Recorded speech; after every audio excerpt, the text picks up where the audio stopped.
किसान अपनी पत्नी और 4 लड़कों के साथ रहता था। रामलाल खेतों में मेहनत करके अपने परिवार का पेट पालता, लेकिन उसके चारों लड़के आलसी थे। वे चारों गांव में ऐसे ही इधर उधर घूमा करते थे। एक दिन रामलाल ने अपनी पत्नी से कहा, अभी तो मैं खेतों में काम कर रहा हूँ, लेकिन मेरे बाद इन लड़कों का क्या होगा? इन्होंने तो कभी मेहनत ही नहीं करी, ये तो कभी खेत में भी नहीं गए। अपने पति को परेशान देखकर रामलाल की पत्नी बोली, धीरे धीरे ये भी काम करने लगेंगे, आप इतनी फिक्र मत कीजिए। समय बीतता गया और रामलाल के लड़के कोई काम नहीं करते थे। एक बार रामलाल बहुत बीमार पड़ गया। वह काफी दिनों तक बीमार ही रहा। उसने अपनी पत्नी को कहा कि तुम जाओ और चारों लड़कों को बुलाकर लाओ। उसकी पत्नी चारों लड़कों को बुलाकर लाई। अब रामलाल ने कहा, लगता है अब मैं ज्यादा दिनों तक जिंदा नहीं रहूंगा। मैंने अपने जीवन में जो भी कुछ कमाया है वह खजाना अपने खेतों के नीचे दबा रखा है। मेरे बाद तुम उसमें से खजाना निकाल कर आपस में बराबर बराबर बांट लेना। अब ये बात सुनकर चारों लड़के एकदम से खुश हो गए। अब तो जैसे उनकी खुशी का कोई ठिकाना ही न रहा हो। वे लोग जब भी एक साथ बैठते तो यही बात करते, अरे भाई, अब तो हमें वैसे भी कुछ करने की जरूरत नहीं है। हाँ छोटे, अब क्या चिंता है, अब तो पिताजी का खजाना काम आएगा अपने। तो भाई क्यों ना चल के खजाना निकाल कर ले आए। नहीं भाई, अभी नहीं, अभी तो पिताजी कमा ही रहे हैं, वो खजाना बाद में निकालेंगे। अपने चारों बेटों की बातें सुनकर रामलाल बहुत दुखी मन से मन ही मन सोच रहा था, हे भगवान, ये कैसी औलाद दी है तूने मुझे, इन्हें तो खजाना निकालने में भी आदत है।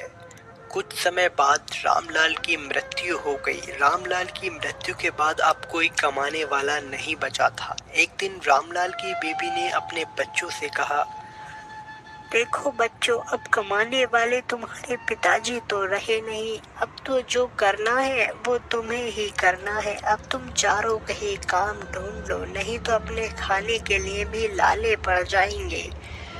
अपनी माँ की दुख भरी बातों को सुनकर रामलाल का सबसे छोटा लड़का बोला, चलो भाइयों, अब वो समय आ गया जब हमें पिताजी के खजाने को खेत से खोदकर लाना चाहिए।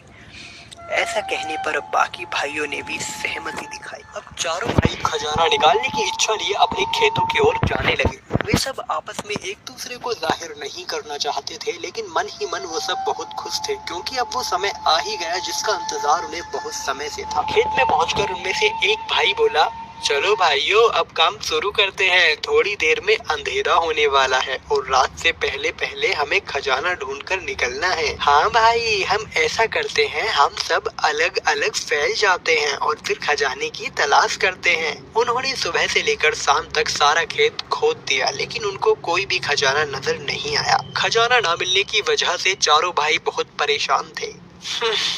पूरा दिन गधों जैसी मेहनत की है और हाथ कुछ लगा नहीं है। इससे अच्छा तो गांव में ही घूम लेते, कम से कम मजा तो आता।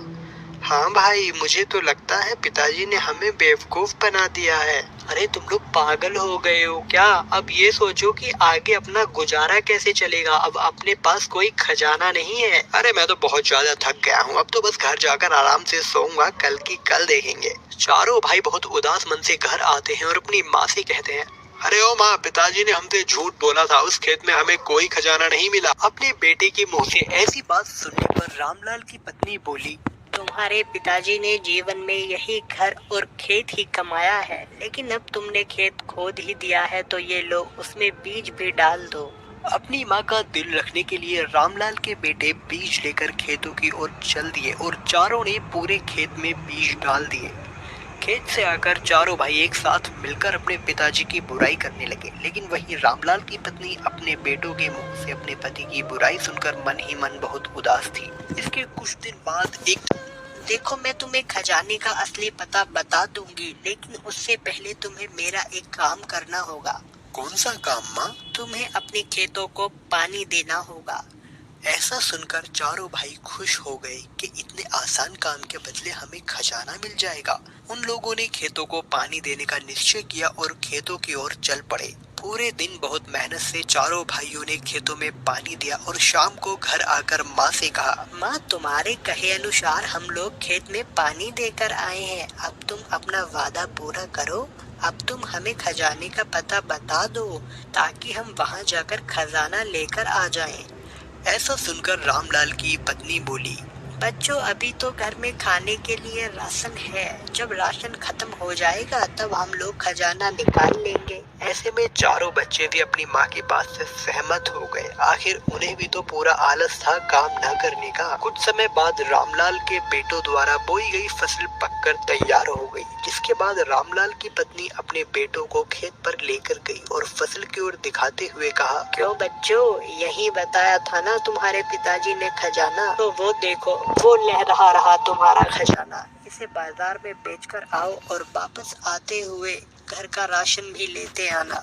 अब चारों बेटों की समझ में आ गया था कि पिताजी कौन से खजाने की बात कर रहे थे। उस दिन के बाद से ही चारों बेटों ने आलस करना छोड़ दिया और खूब मेहनत से अपने खेतों में काम करने